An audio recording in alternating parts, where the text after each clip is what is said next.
Your Graces, I have to tell you in all seriousness that this land of ours is in the shit.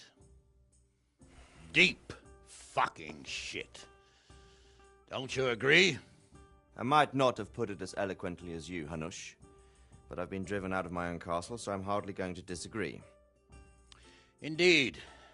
But Birkstein is yours for as long as you need it. There's room enough for your men and you here at Rattay, and I'm sure my ward won't have any objection to me lending you his castle. I'd be honoured. Pirkstein is at your disposal as long as you wish, Your Grace. Just as well you have another castle at the other end of town, eh? At any rate, I'm beholden to you, Sir Hans, and to you, Sir Hanush. I don't like to speak ill of your people, Sir Radzig, but, well, there's no love lost between the townsfolk and the refugees. There's been talk of criminality. Well, they'll have to get used to it until the situation's resolved. But when will it be resolved? And what on God's earth is this war even about? I won't lie, sir. I don't understand it. You aren't alone, Father. I believe Sigismund's original intention was to persuade Wenceslas to accept the imperial crown and to leave the rule of Bohemia to him. Who could blame him? I know Wenceslas is a friend of yours, Radzig, but even you have to admit he brought it upon himself. I can't deny the king neglected affairs of state for other pursuits. There is a need for order in the land, but I don't think the lords who sided with Sigismund realized just what Hungarian order looks like. Hungarian order. What concerns me, sir, is how a good Christian could resort to such brutality. To give him his due, I don't think he expected the lords of this country to stand behind the king. But thanks to him, we're tearing ourselves apart, and now he has to get things under control. But why in God's name does he have to use those barbarians? Money is the root of all evil, young sir. Wars are costly, and this one has dragged on for a year. Sigismund ran out of coin for knights, so he recruited those whore sons that settled in Hungary. The less he pays, the more they make up for it with plunder. That's why he attacked us. He was after our silver. What are you doing? You've no business here. Clear off. Wait, it's Henry. Henry, who disappeared after I clearly ordered him to remain at Taunberg. I'm sorry, sir, but I had to bury my parents. Had to? Do you think you were the only man who lost someone there? But the others listened to their lord. And it wasn't just your own life you nearly threw away. So Robard and his men risked theirs to save you. I'm sorry, but I had to. Oh, there you go. When you have to, Radzig. Your father was a remarkable man, and your mother, she was remarkable too. They deserved a Christian burial. Did you manage that at least? No. I was attacked by thieves. I wouldn't be here now if it wasn't for that girl. Girl? The miller's daughter, Teresa. The miller's daughter saved you from the footpads? Well, there's a tale to tell your children. I owe her my life. She distracted them and then brought me to Rattay. But without Sir Robard, we'd both be dead. Oh, that's what I call a good woman. Hang on to that one, lad. Still, it's a great shame your parents are buried in unconsecrated ground. That means purgatory for them. Be quiet, friar. I didn't invite you here to eat me out of house and home and deliver a sermon while you were doing it. If you're so concerned, Father, maybe you should save the innocent souls of these fine Christians yourself. Go to Skalitz and consecrate their graves. I assure you, if you're killed by bandits, your soul will soar straight to heaven, as long as someone buries you in consecrated ground first. If there's anything left to bury, that plump carcass of yours would be quite a feast for the wolves and the crows. And one skeleton looks much like another, so how would we know which were your ordained bones or those of Sigismund's Tartars? Be that as it may, why have you come here? I must get your sword back. Sword? My sword hangs here at my side. No, the sword my father forged for you. One of those thieves stole it from me. They almost killed him and he already wants to go back. Takes after his father, I suppose. Lad, I've lost a castle, a village, silver mines, and a good half of my subjects. Why would I miss one sword? Because it's the last one my father forged, and I promised him I'd deliver it to you. I understand. I'd feel the same way. But prudence is the better part of valor, and a dead man keeps no promises. Aye. The woman had to save his fat from the fire, and now he wants revenge. What kind of fool are you, boy? He's no fool. Henry, you have courage, but you need training, arms, a horse. Or do you mean to beat this thief at dice? No, sir. Please, take me into your service and give me the chance to learn these things. The gall of him. Fled from the enemy, disobeyed your orders, duped Sir Divish, lost your sword, put Sir Robard in danger with his actions, and now he wants a promotion. Sir Capon's right. What you say is certainly true, except for fleeing the enemy. You would have run as well, believe me. Henry's earned some punishment, but how do you punish someone who's already lost everything, Courage and blind obedience are good qualities for a soldier, but a wise man also appreciates loyalty, perseverance, and determination. Besides, that was a fine sword that his father made. If he thinks he can get it back, I won't turn it down. My lord, he's a peasant. You can't make a squire of a peasant. Why not? Someone made a priest of a pig. He isn't a peasant, father, he's a blacksmith, and recent events have left me in need of his skills. So, you'd like to enter my service? Sir, Yes, I would. You won't regret it. I probably will. I'm doing this for your father, lad. Don't disappoint me. Oh, fortune has finally smiled on you today, lad. Make the most of it.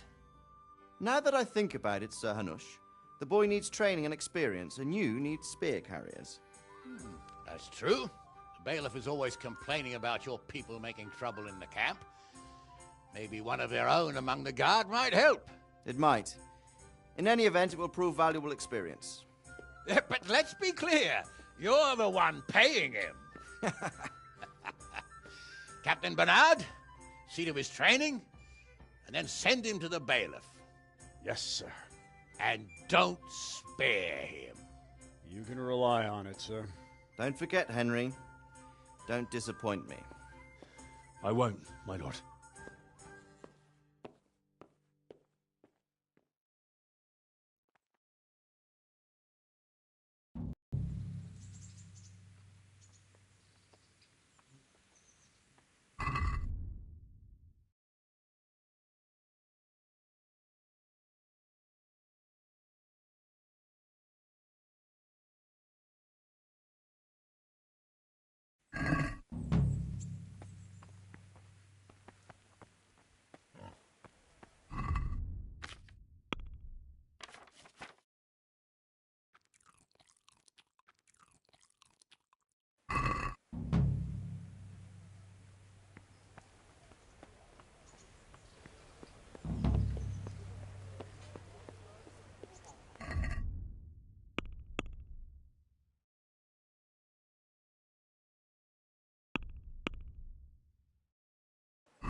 she's with her executioner now.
How do the Rat-Eye folk get on with the refugees? Pah, don't even talk to me about it. I wish that rabble was gone. I know they've met with misfortune, but here they do nothing but thieve and make problems. What kind of governor is Sir Hanush? He's strict but just. Thank God for him. He don't get mixed up in nothing like that Sir Radzig, so you don't see no one attacking us.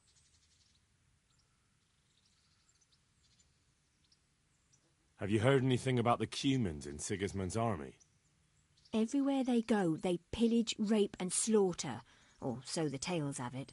Of course, all armies do that, but them barbarians take pleasure in it. What's life like in Rat-Eye? We got sturdy walls and 2 castles to protect us. There's not many towns have that. And we got everything we need here. We got an apothecary, a swordsmith, an armourer. We got a beautiful church and fine alehouses. Goodbye.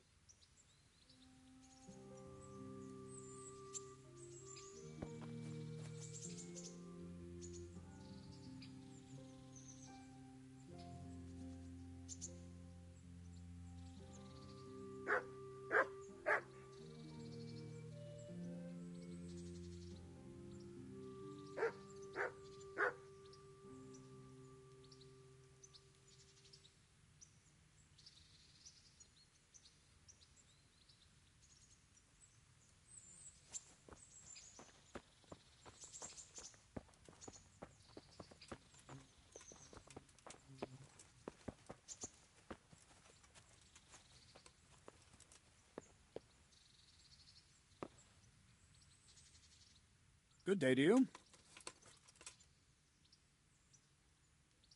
I'm here for training. Yes, you're that boy Sir Radzig sent. Yes, that's me. Let's get to it then, since that's what Sir Radzig wishes. And because you've never held a sword in your hand before, we'll start with something simpler.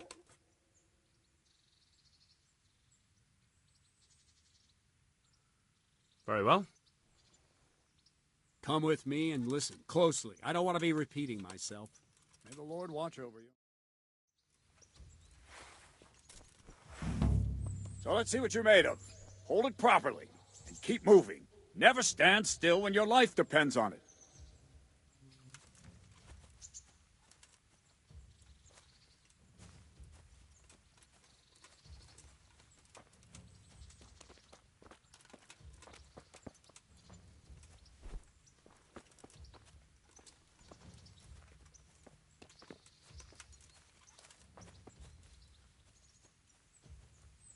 Right, good. Now, try attacking. You've got to put your back into a good slash. No use waving the sword around like you're swatting flies. Go into the attack with your whole body. Try slashing from various sides to get used to it.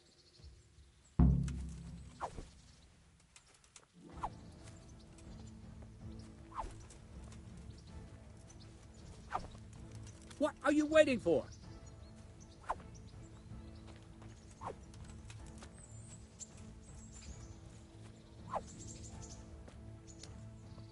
Let's go!